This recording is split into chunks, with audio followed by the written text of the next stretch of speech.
అజ్ఞానం అనే చీకటిని ప్రారదోలి జ్ఞానం అనే వెలుతురుని ప్రసాదిస్తూ భవిష్యత్తులో లక్ష్యాలను సాధించడానికి మార్గదర్శకాలను బోధిస్తున్నటువంటి ప్రతి గురువులందరికీ నా యొక్క నమస్సులు తెలియజేస్తూ ఈ ప్రస్తుతం ఉన్నటువంటి అధునాతన ఈ ప్రపంచీకరణ వ్యవస్థలో ఏ రంగంలో చూసినా కాంపిటీషన్, ప్రతి రంగంలో కాంపిటీషన్ ఉంది.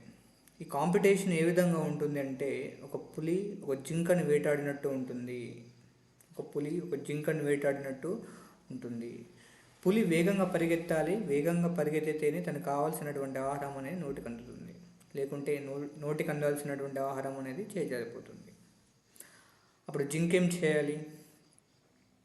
జింకేం చేయాలంటే పులి కంటే వేగంగా పరిగెత్తడం నేర్చుకోవాలి. అప్పుడు అది బ్రతకగలుగుతుంది, లేకుంటే పులికి ఆహారం అయిపోతుంది.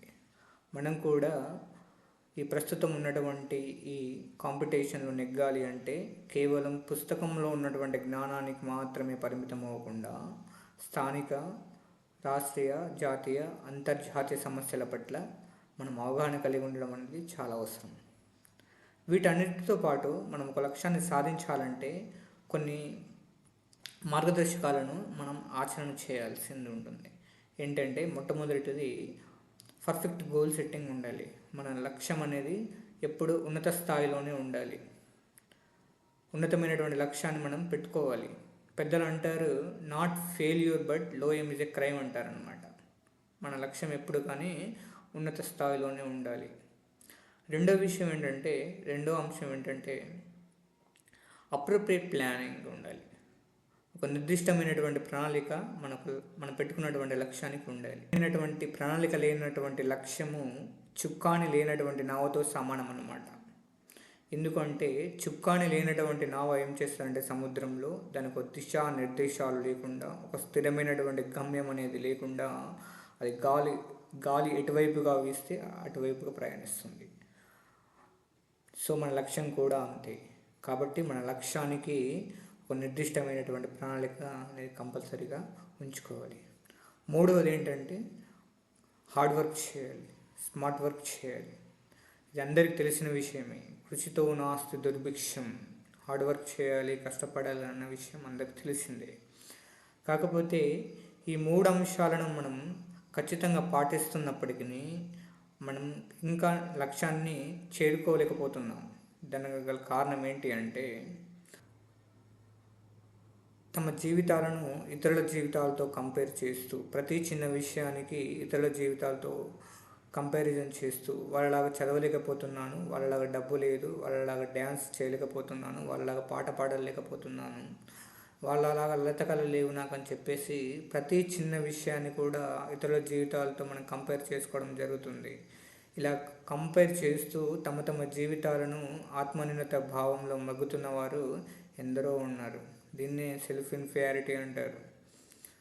ఇలాంటి వారందరి కోసం ఆచార్య చాణక్యుల వారు ఒక మాట చెప్తారు. ఏంటి అంటే మీకు అందరికీ మొగలి పువ్వు తెలుసును. మొగలి పువ్వు బురదలో ఉంటుంది, దాని చుట్టూ ముండ్లు ఉంటాయి, విషసర్పాలు ఉంటాయి, వంకర తింకలుగా తిరిగి ఉంటుంది. ఇవన్నీ ఉన్నప్పటికీ మనిషి దానికి అట్రాక్ట్ అవుతాడు. ఎందుకు అంటే దాని నుంచి వచ్చేటటువంటి సుగంధం వల్ల మనిషి దానికి అట్రాక్ట్ అవుతాడు. మనలో కూడా ఎన్ని నెగిటివ్స్ ఉన్నప్పటికీ, ఎన్ని డ్రాబ్యాక్స్ ఉన్నప్పటికీ మనలో ఒక ఆత్మవిశ్వాసం అనే కాంపోనెంట్ ఉన్నట్లయితే ఖచ్చితంగా మనం విజయాన్ని సాధిస్తాం.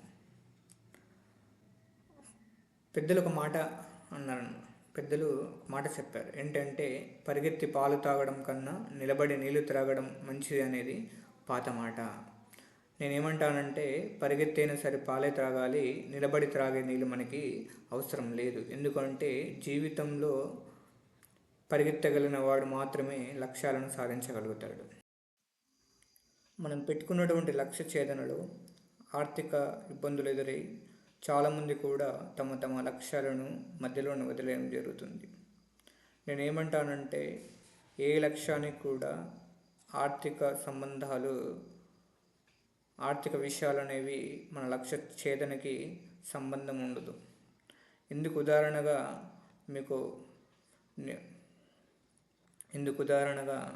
మీకు విషయం చెప్తాను.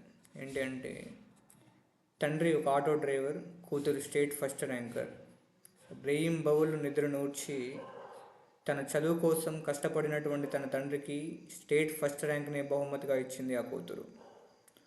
ఆటో నడిపితే వచ్చే 300 రూపాయలను తీసుకొని ఇంటి ఖర్చులు వెళ్ళదీసినటువంటి తన తల్లికి బోలెడంత భరోసానిచ్చింది ఆ కూతురు.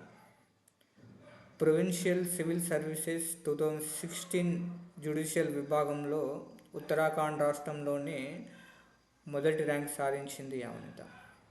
ఆమె ఎవరో కాదు, పూనం టోడీ ఫ్రమ్ ఉత్తరాఖండ్. ఇందులో ఏముంది గొప్పతనం? ఈమెను నేను ఆదర్శంగా తీసుకోవడం జరిగింది. 2018 ఇయర్లోనే ఈమెను ఆదర్శంగా నేను తీసుకోవడం జరిగింది.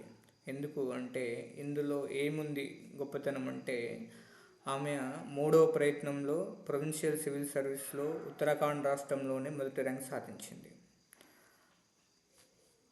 ఆమె మొదటి ప్రయత్నం చేసింది. మొదటి ప్రయత్నంలో ఆమె విఫలమైపోయింది. మనందరి మాదిరిగా ఆ లక్ష్యాన్ని మధ్యలోనే వదిలేయకుండా 2వ ప్రయత్నం కూడా చేసింది. ఆ 2వ ప్రయత్నంలో కూడా ఆమె విజయాన్ని సాధించలేకపోయింది. కాకపోతే ఆమె ఒక నిర్ణయం తీసుకుంది. నేను ఈరోజు కాకపోతే రేపు కాకపోతే ఏదో ఒక రోజు నేను పెట్టుకున్నటువంటి లక్ష్యాన్ని తప్పక సాధిస్తాను అన్న ఒక సంకల్పంతో ఆమె 3వ ప్రయత్నం చేసి 3వ ప్రయత్నంలో ఉత్తరాఖండ్ రాష్ట్రంలోనే మొదటి ర్యాంక్ సాధించింది. ఆమెకు మాదిరిగానే నాకు కూడా పంజాబ్ విసిరే సింహమైన, ప్రాణాలు అరచిత పట్టుకొని పరిగెత్తే జింకైనా నాకు 2 ఆదర్శాలే. ఎందుకు అంటే, వెంటాడి చంపాలన్న కసి సింహానిదైతే ఆ తిరుగులేని సింహ పంజని సైతం ఎదురీదుతూ ప్రాణాలు పోయేంత వరకు బ్రతకాలన్న సంకల్పం జింకది. ఈ కసి, సంకల్పం అనేవి ఏవైతే ఉన్నాయో ఇవి మనందరికీ జీవితంలో లక్ష్యాన్ని సాధించడానికి ఆయుధాలుగా ఉపయోగపడతాయి. మీకు ఇంకో విషయం చెప్పాలి ఏంటంటే, మనం చేసేటటువంటి వృత్తిలో కానీ, మనం చేసేటటువంటి పనిలో కానీ క్రమశిక్షణగా మన యొక్క విధులను నిర్వర్తించాలి. మీరు క్రమశిక్షణ లేకుండా బాధ్యతారహితంగా విధులు నిర్వర్తించినప్పటికీ దానికి ఏ ఫలితం కూడా ఉండదు.